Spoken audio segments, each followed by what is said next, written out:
Walaupun ijazah saya harus hati-hati, harus betul disimpan baik-baik. Nanti di belakang hari dipertanyakan kalau tidak ada aslinya. Perusahaan saya bukakan hanya mencari 20 insinyur baru untuk proyek-proyek yang memang terbatas. Yang melamar 23.000 insinyur yang melamar. Artinya begitu banyak insinyur yang belum mendapat kerja.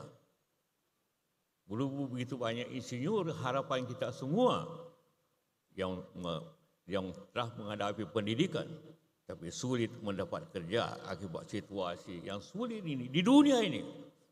Bukan hanya terjadi di sini, terjadi di Amerika, terjadi di Eropa, terjadi di Asia lainnya. Itu yang kita hadapi. Karena itulah maka Anda semua harus siap menghadapi situasi yang tidak menguntungkan ini. Karena apabila kita tidak menghadapi ini, maka kita tidak akan melewati situasi yang baik. Anda semua sudah didukung oleh keluarga, oleh orang tua untuk datang ke Unhas dan sekolah-sekolah sebelumnya. Tentu mengharapkan Anda mempunyai masa depan yang baik. Dengan situasi ini tentu tidaklah mudah. Maaf.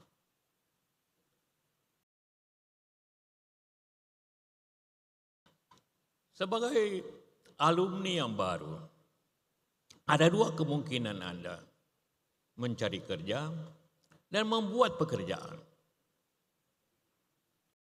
Mencari kerja seperti saya katakan tadi, tidaklah mudah pada dewasa. Tidak mudah. Tentu masih ada.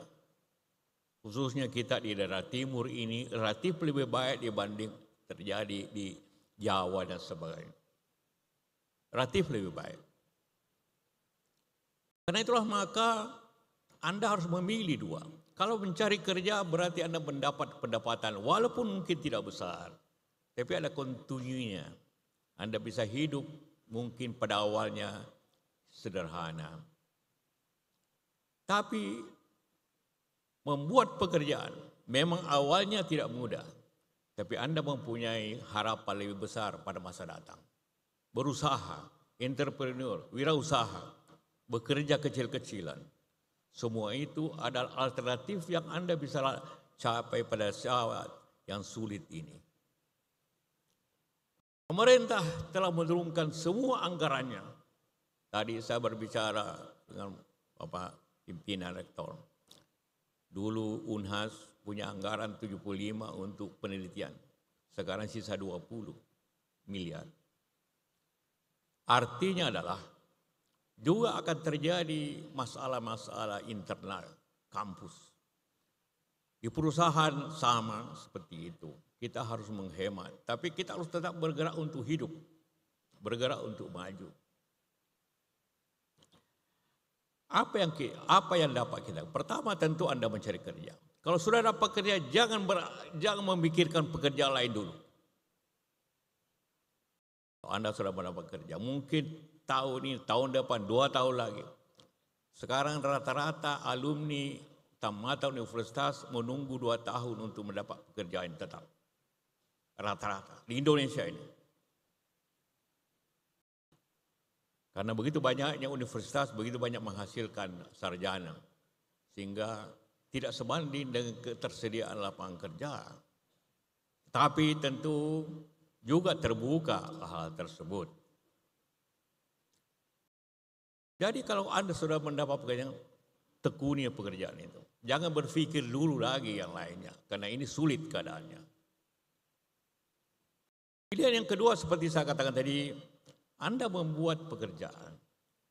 Anda yang berusaha, Anda berwirausaha, Anda bekerja, tentu mulai yang kecil. Tidak mungkin ada seorang berusaha langsung besar. Ayah saya, Haji Kala, waktu mudanya, dia bekerja jualan di pasar. Alhamdulillah sudah puluhan tahun kita mempunyai usaha yang cukup besar. Tapi dimulai yang kecil, pedagang pasar.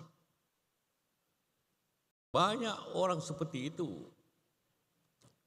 Seperti Hairul Tanjung, Mega, Trans TV. Dia dokter gigi, tapi dia berusaha punya bank. Dulu awalnya dia jualan fotokopian dekat kampus. Mulai dari situ. Dia mulai dari perjualan telur dan sebagainya. Jadi juga berusaha itu sangat tidak tergantung kepada Anda punya lulusan. Banyak orang dokter dia pengusaha, banyak insinyur dia pengusaha, banyak kalau berusaha. Tidak sesuai janjinya. Sudah tergantung inisiatif.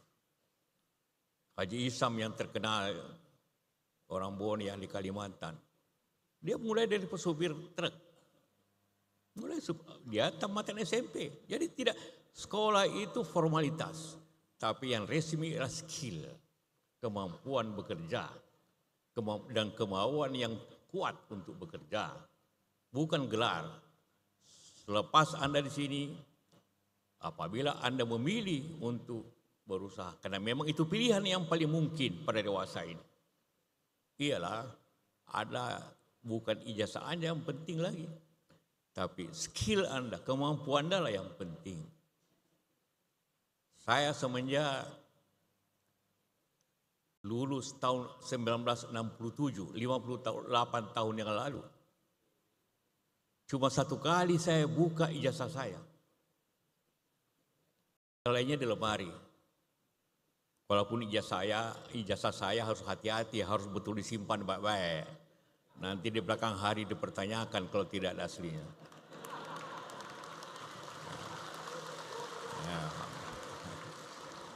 Itu masalah besar. Kalau Anda sudah jadi gubernur, jadi bupati, jadi apa, ditanya ijazah tidak ada, Anda memalukan seperti ini. Jadi tolong diplastik nanti ijazah Anda itu supaya aman. Ya. Nah itulah sedikit tentang ijazah. Setelah ini ijazah dapat dari Pak Rektor, ada simpan lemari dan Anda tidak pernah buka lagi. Karena di dunia usaha ijazah tidak ada artinya. Yang ada artinya adalah kemampuan, semangat dan kemauan yang keras. Itu modal Anda. Dan saya yakin Anda semua. Saya tahu di UNAS ini bukan hanya orang Bugis Makassar, ada dari luar daerah, ada dari Bali, dari Jawa, dari Kalimantan, macam-macam. Tapi Anda sudah berada di sini dalam suasana budaya Bugis Makassar. Budaya Bugis Makassar selalu dimaknakan dengan 4 sifat yang kuat. Pertama, dia harus maca, pintar. Karena itulah memang budaya kita harus belajar. Tidak mungkin ada pintar tanpa belajar atau pengalaman. Yang kedua adalah berani. Anda harus berani seperti itu. Dan ketiga tentunya Anda harus punya ide dan semangat yang baik. Tanpa itu Anda tidak akan bisa lolos dalam dunia yang sulit ini. Saya katakan sulit. Karena saya pun mengalami kesulitan dalam beberapa hal. Pada dewasa ini dari segi ekonomi. Walaupun kita mempunyai cara untuk mengatasi itu.